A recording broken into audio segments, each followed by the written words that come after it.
Alrighty, so this is going to be the prep for the midterm. Like I said, it's going to be a multiple choice test. It shouldn't be a high threat to you, especially if you watch this video and have maybe watched the other lectures and the rest of it, read the book. Um, I'm going to go through the questions. I'm not going to actually spell out the questions, but I'm going to talk about the topics involved. The test itself, you're going to take it on Blackboard, so you're just going to open it up. That'll be in the announcements when it's open, but it'll be open for the course of a week. And 40 questions, time limit. When you hit the time limit, it closes out. So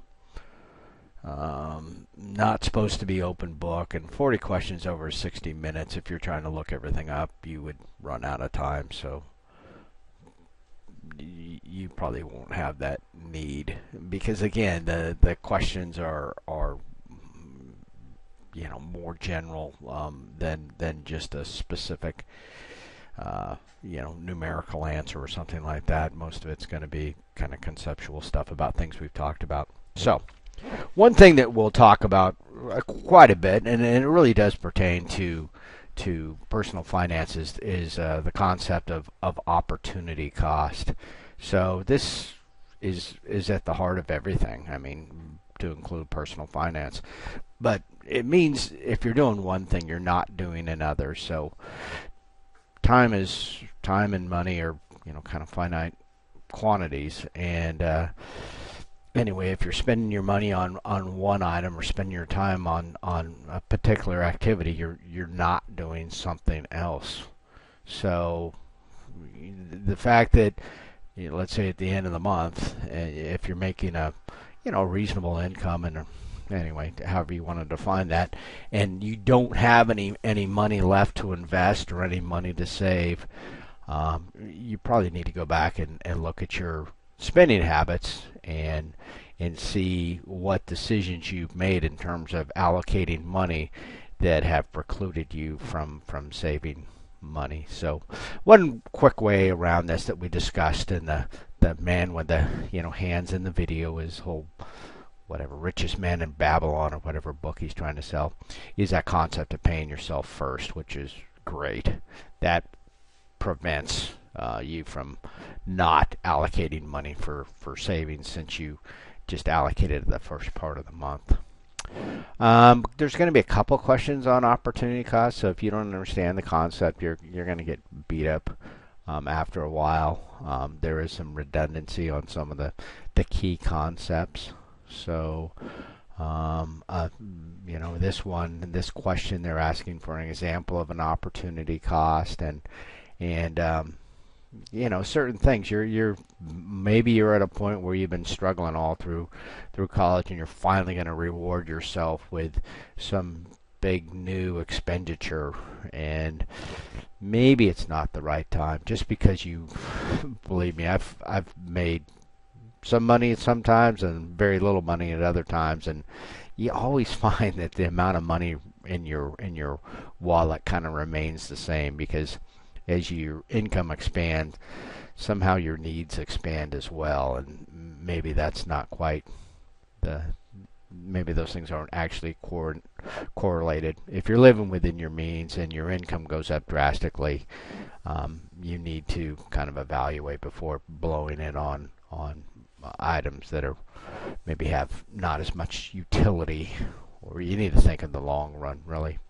I've talked a bit about retirement planning, and most of you are so far from retirement, you haven't maybe even entered the workforce yet, and we're already talking about retirement. But there's huge benefits for retirement. A couple reasons why you want to start saving as early as possible is, one, to get that sort of discipline, learning to live within your means, but generating that nest egg. And believe me, the small amounts of money that you put away, and this gets back to the compound interest and just the power of that, small amounts of money you put away 40, 50 years away from the time that you're going to need it, that money is going to double, triple, quadruple, and the money that you put in, say when you're 50 and you're going to be pulling it out maybe when you're 65, that money's just not going to have enough time to really I appreciate like the money that you put in when you're younger.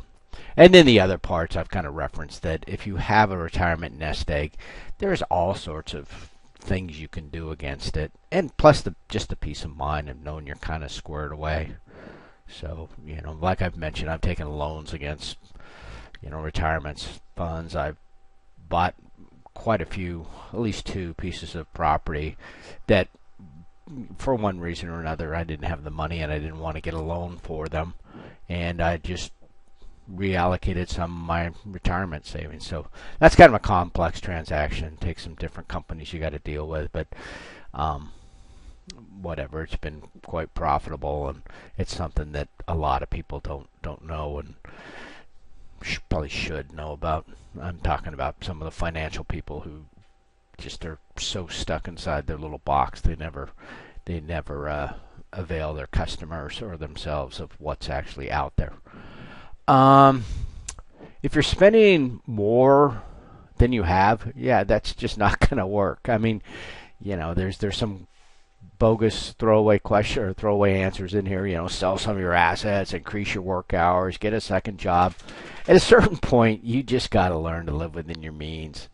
It's you can't push it up throughout your entire life, because at a certain point your body, your family, everything else is going to give out if you're trying to live beyond your means. So just learn that discipline early, and things will go much better for you. We talk about liquid assets. Liquid means the ability to turn that asset into cash quite quickly. So now, obviously, cash or something, cash equivalent, something like gold, where you could walk down and get that money or whatever. Especially here in Alaska, you go to Oxford Assay or somebody like that, you can turn that into cash right now. Also, stocks and bonds and things like that, those would fall within the definition of being liquid. I mean, you can put them into cash in a couple, 3 days. And like I say, when the laws change, probably even quicker. Crypto, same way. But those types of assets, although they are technically and correctly liquid, the wisdom of selling them in times of emergency or something is that's it's being liquid says nothing towards the wisdom of selling it. So would you want something like that, crypto or something like that, as part of your emergency plan?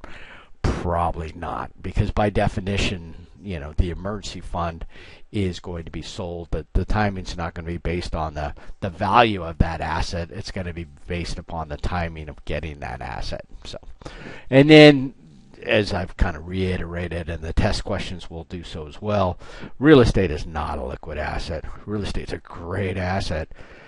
Tax advantages, quality of life issues by owning real estate, all sorts of things, very solid.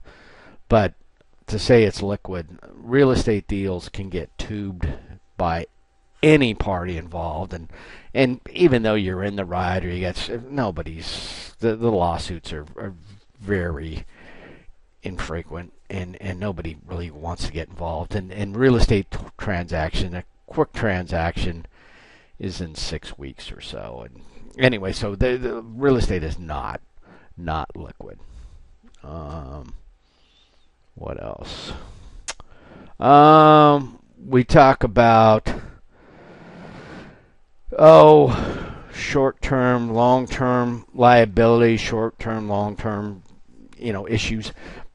In personal finance, and as a rule of thumb for most things in life, long-term is considered outside of a year, and short-term is inside of a year. And that's the definition the IRS uses too. So that's what you want to, if somebody says, what are your long-term liabilities? Those would be liabilities that extend beyond a year. Short-term liabilities are obviously within a year. And so the same is true as if you make some money and you're selling some capital gains. The short-term capital gains will be taxed at your current income level. So if you're in the around 30% tax bracket, that capital gain is going to be taxed at that rate, whereas short-term typically taxed at around 15%. So all these things are based upon laws that can change, But again, this gets back to the whole notion of somebody like Warren Buffett or some rich guy being taxed at a lesser amount than their secretary or their employees. Well, that's because their employees they're earning their income through wages, which are taxed as normal income, whereas most of these high-power financial guys are earning their income through long-term investments, i.e. investments over a year that are taxed at a much lower rate.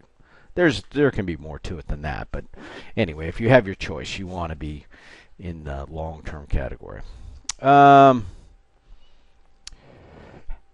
What's the best measure of somebody's wealth? So what you really want to look at is not really the things they have, because number one, you don't know if they're owned or not. Salaries are the same thing. Salaries can go up and down. It doesn't really reflect what that person's liabilities are, what that person's expenses are. What you're interested in, and what banks and other financial institutions are interested in, is net worth. Net worth are your assets minus your liabilities. So, for example, somebody's got $1 million home. Oh, they're super wealthy. Well, not if they've got a $900,000 mortgage on it. They only have $100,000 in equity. They're maybe not wealthy, and maybe it's kind of a house of cards. They lose their job and they can't pay that note. They can't make that payment, and they lose everything. So to say that person's wealthy is maybe not there. They probably will be wealthy, the person who qualified to buy that $1 million home, and if they keep working and they build the equity, or that home appreciates, they're going to turn that into wealth. But at that particular snapshot, that particular point in time, they may not be so wealthy. Why do you want to monitor debt level? Well, again, it becomes living within your means. It's very easy and very attractive to get little payments for, maybe a snow machine here, maybe something else there, finance it. And people, especially since they're not paying cash, and I'm not saying pay cash for everything, financing stuff is not bad, but you need to keep track of just how much debt you're incurring. And I've seen this happen. I've seen, especially some of the predatory lenders, and I've been part of those things, maybe not directly, but I had a friend who he would give this used car dealer money, and he was getting a 20% return on the money that he lended to this car dealer. And the only way that car dealer is able to pay him 20% is by charging his customers, somewhere in the 25% range. So when they say we will finance anybody, well, the conditions were such that, yeah, they were financed, but they were anyway. In this particular case, the military even got involved with this car dealer because he was financing people to where they had, less than $100 available cash outside of their car payment, and these people were stupid enough to, well, they gave me a loan for this car. That must mean that I can afford it. Not necessarily. They don't have a problem with you not being able to afford it, them repossessing the vehicle and selling it again to somebody else. So that's on the extreme, but you have to make sure that you can live within your level. Pardon me. All right. We've talked about time value of money. We've talked about compound interest. And so if somebody wants to give you $1,000 today or $1,000 a year from now, you should obviously go with the $1,000 today. Not only, kind of the bird in the hand concept, but also the fact that if you're given $1,000 today, you can invest that. In an inflationary time like this, it's even more now. Trying to keep $1,000, trying to keep the buying power of that $1,000 a year from now is going to be tough. But for somebody to give you $1,000 a year from now and it'll be worth maybe 8 to 10% less in terms of buying power makes that decision even clearer. All right, so we hit time value of money. A couple questions on that. Um, we talked about compound interest. Compound interest and simple interest are two different things. Simple interest means, let's say I'm paying you 8% simple interest on amount of money. Let's say it's $100, and at the end of the year, I said 8%, so you get $108 back. If that interest was compounded daily, you'd probably get about $112 back or something like that, because on the first day is the only day that you have $100. After that, you have $100 plus that fractional amount of interest you earned on that first day, and the next day, and the next day. And it seems like small amounts of money. It's kind of like Office Space with the money in the jar. It's just these small, insignificant amounts, but they do add up, and it's quite important. So compound interest is definitely your friend, and it's almost beyond comprehension. We can't really calculate it in our head, even though when we try to, it's anyway. I mean, people smarter than me, Einstein and other folks have called it a miracle, when they actually figured it out. And most people figure this out at a certain point in their life, but the quicker you figure it out, the more you have a chance for it to work for you.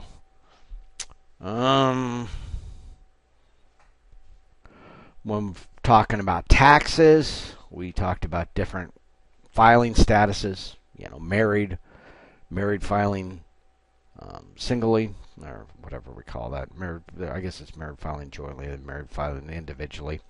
Anyway, also your individual, single. And then there's another category called head of household. And head of household, that is a good category to be in if you can be in it. It means you're not married, you're single by definition, but you also have a dependent, which is going to put you in a lower tax bracket. So if you can qualify for that, you want to. And like I said, the laws change sometimes, but let's say you have an elder parent who's wholly dependent upon you. Check the laws. That can qualify just the same as a young child. So now also, a lot of times this happens due to divorce and other things.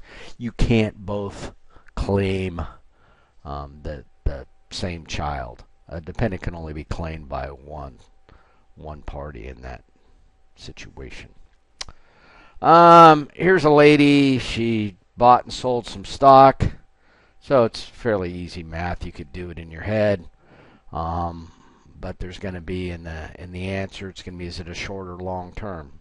Again, simplicity. If it's over a year, it's long term. If it's less, it's short term.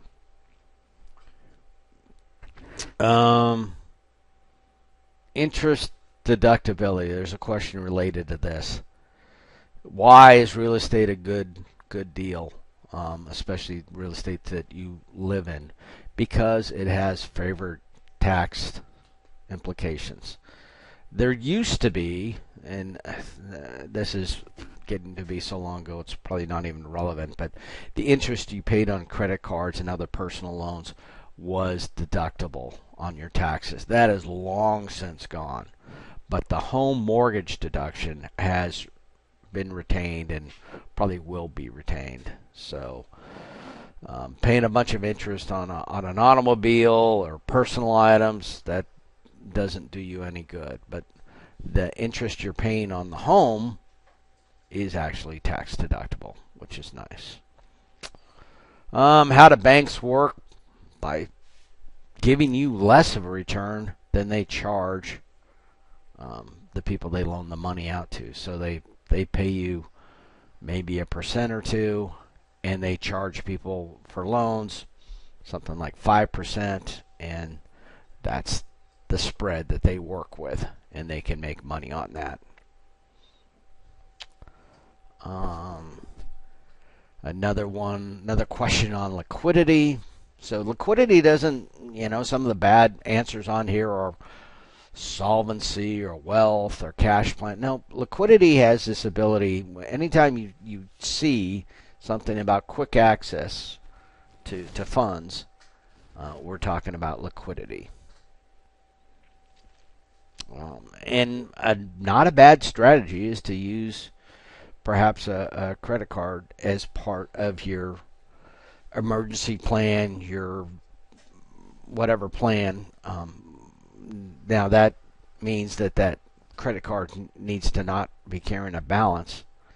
And you also need some sort of emergency fund or some sort of means if you roll, say, $4,000 or $5,000 worth of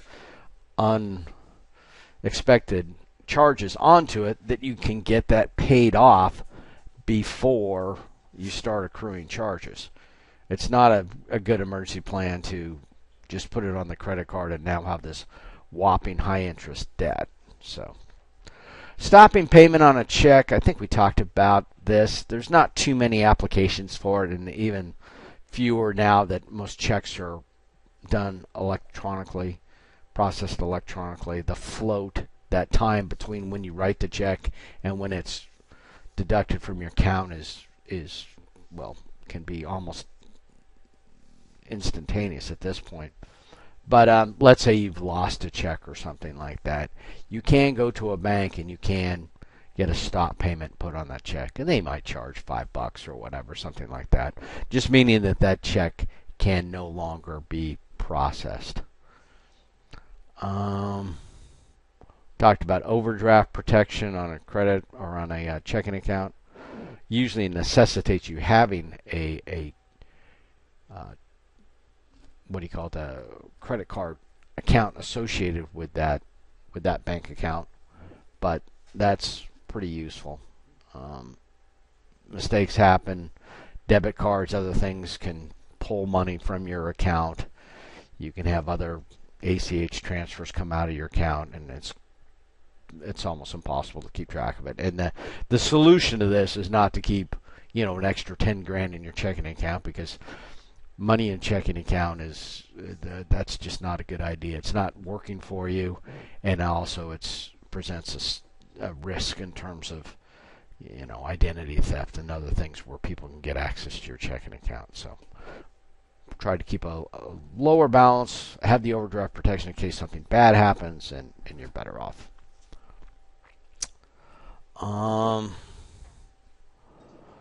Here's something about valid reasons to borrow money, and there are certain times, obviously medical, for an education where you're essentially investing that money, you're investing in yourself,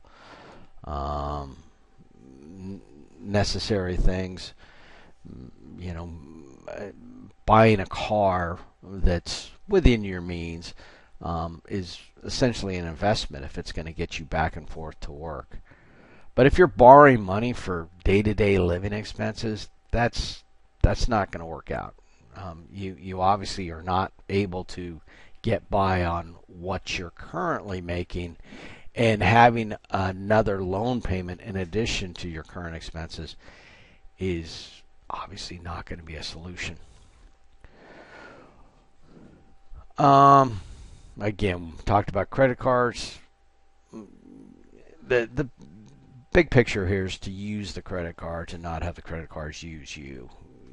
Pay off your balance every month, and you won't have to pay that any kind of service fees.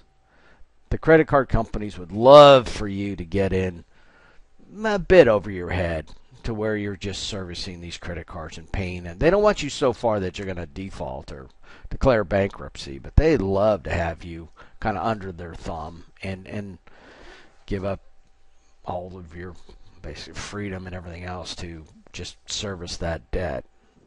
Don't fall in that trap.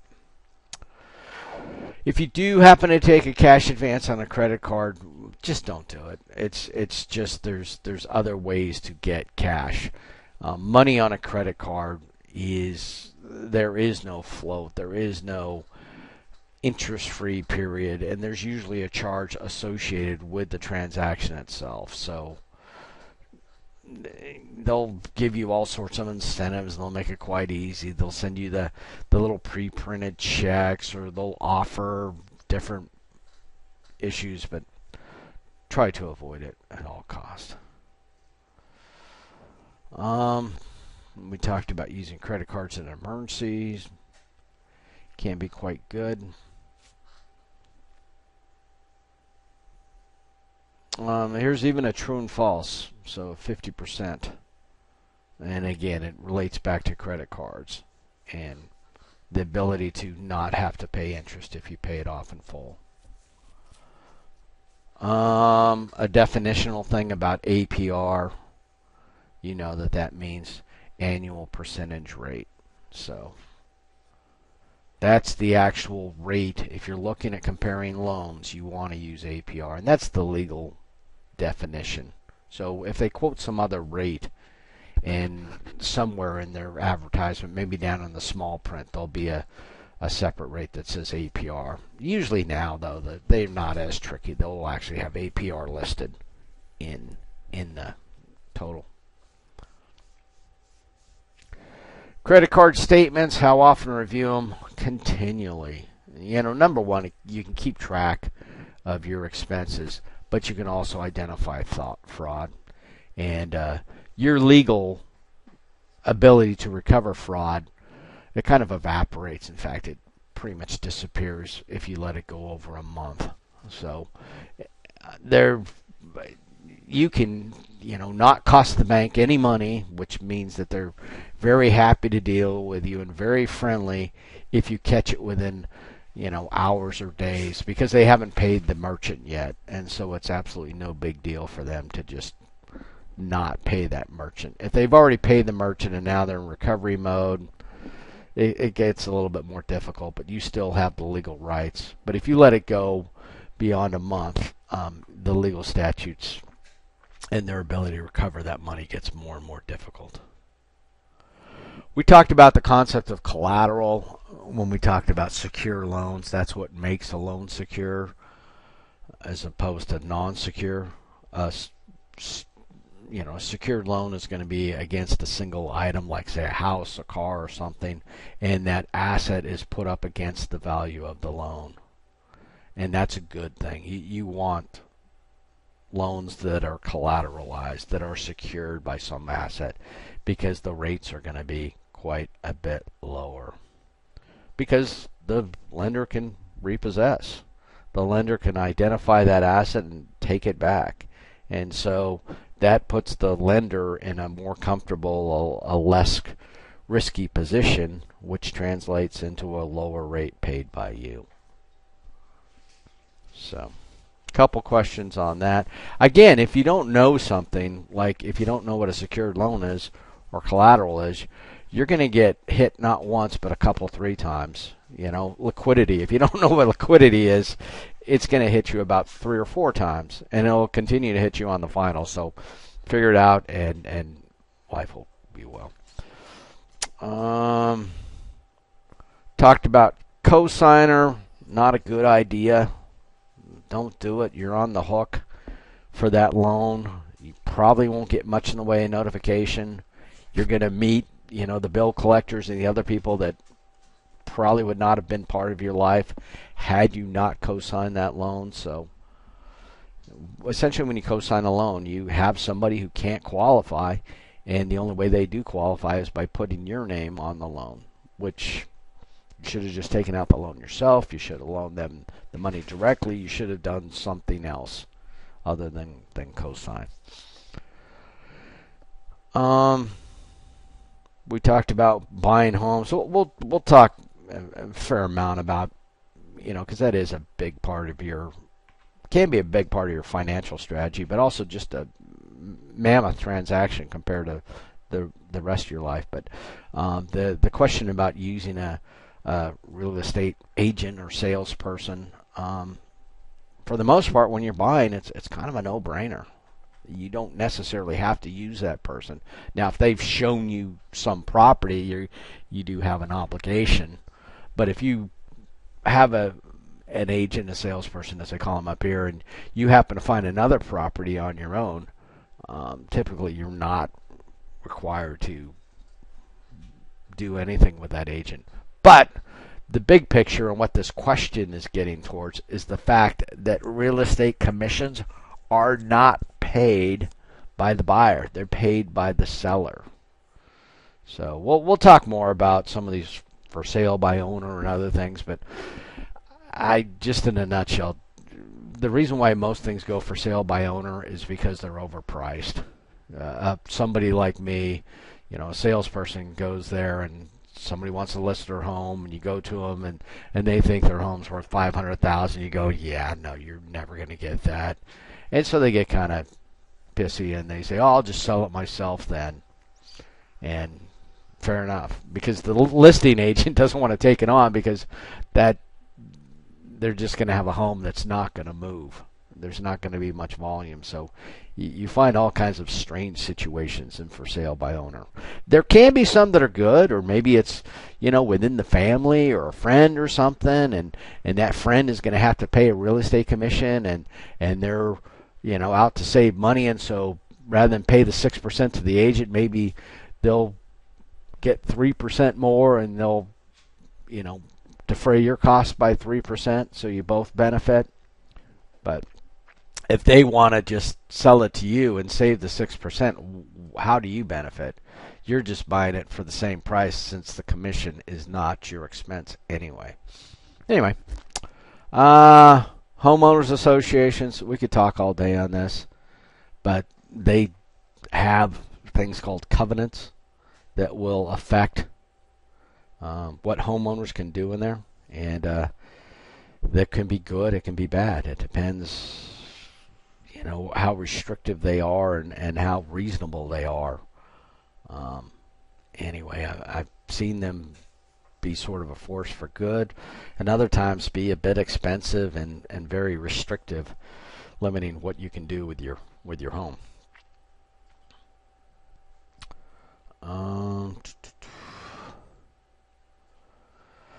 We talked about a fixed rate mortgage, that the fact that unlike rent, it's not indexed to inflation. If you have a large mortgage right now, say $3,000 a month, and that seems like a tremendous amount of money, well, 10 years from now it's not going to be as nearly as large. When rent is skyrocketing up, and 30 years from now it's probably just going to be an incidental expense. So anyway, that payment's going to stay the same. Now, as we talked about, the amount of interest and principal being paid under that payment is going to change, but the actual payment itself will stay the same. ARMs, adjustable rate mortgages. These are mortgages that are, we may see them come out here in a while, where interest rates are too high. People will be under the impression that if they take out a loan right now, they're taking it out at the absolute peak, and the reason why I don't know that they do it right now is because there's not a whole lot of optimism in the economy. But if people were optimistic that the economy was going to improve here in a bit, or imminently, people might be interested in taking out an adjustable rate mortgage, because it's going to be a bit of a lower rate. Because the reason why it's a lower rate is because the lender, if things go wrong and interest rates go even higher, the lender has recourse in terms of being able to up the interest rate, which he would not in a fixed rate.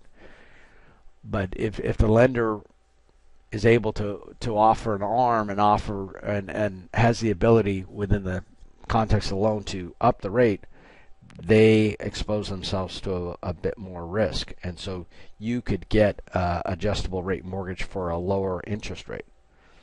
And if the economy does improve, then perhaps after a few years you go ahead and refinance into ideally a fixed rate at a lower rate and get that locked in and close out that adjustable rate mortgage. So it involves more risk to you, though, because that adjustable rate mortgage can index higher.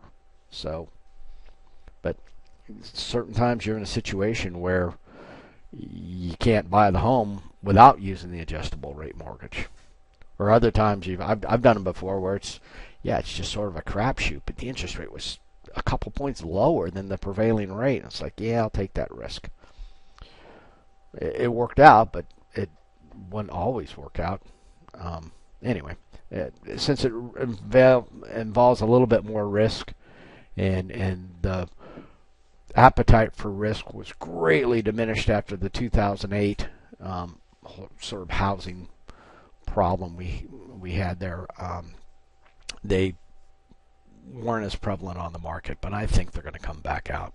People want houses, and lenders are essentially greedy, and they want to try and get more loans out there, so probably will happen.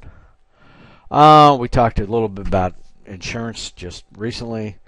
You have different strategies, avoiding risk, accepting risk, insuring against risk, but ignoring the risk, pretending like the risk doesn't happen. That's not a strategy. That's just a recipe for failure. There's no management there. That's ignoring risk is not a valid strategy. We talked about different types of insurance. Collision, covers your vehicle. Liability covers the other person's vehicle. And then there's the catch-all, the comprehensive, that covers all the other different stuff. Wind, hail, fire, theft, yada yada. Windshield, stuff like that. Talked about the deductible on an insurance policy. If you have you want to get a lower payment and you go with a higher deductible, fair enough. I do it pretty much always. But it's going to be painful. If I get in an accident and there's $5,000 worth of damage, the insurance company's only going to pay for $4,000, and that other $1,000's got to come up. I've got to come up with that $1,000 deductible before they'll pay a dime. So if you're willing to accept that, that's not a bad way to do it. Or maybe you're somebody who doesn't want to be faced with that expense, and you prefer to have a bit of a higher payment, but the comfort of knowing you've got a very low deductible. It can all be valid. Depends on your outlook and your risk tolerance. We talked about, again, whether we want to call a person articles floater, a rider, a contract rider, an addendum to the contract. The basic point is that if you have some sort of high value category of assets covered under your homeowner policy, you want to make sure, you don't want to keep that a secret. You want to make sure that that's identified and that the insurance company and you have come to a agreement that that asset is going to be insured. And you don't want this where, the house burns down or everything gets stolen or something like that, and you go and file this whopping claim for your, $20,000 worth of guns or hobby stuff or jewelry or whatever, and find out, oh no, there was a limitation within the contract because you didn't specify it. So make sure you do that.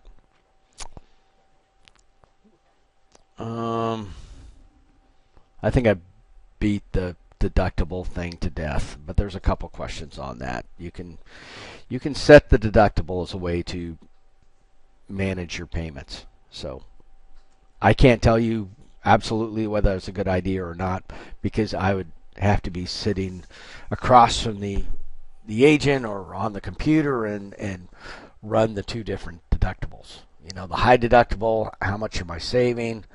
The low deductible, how much is it costing me? And make the decision from there. We talked about health insurance, how it's pretty much a mess, but it's not as much of a mess as it would be, because the concept of insurance does work when you have like a large group policy that are offered by employers.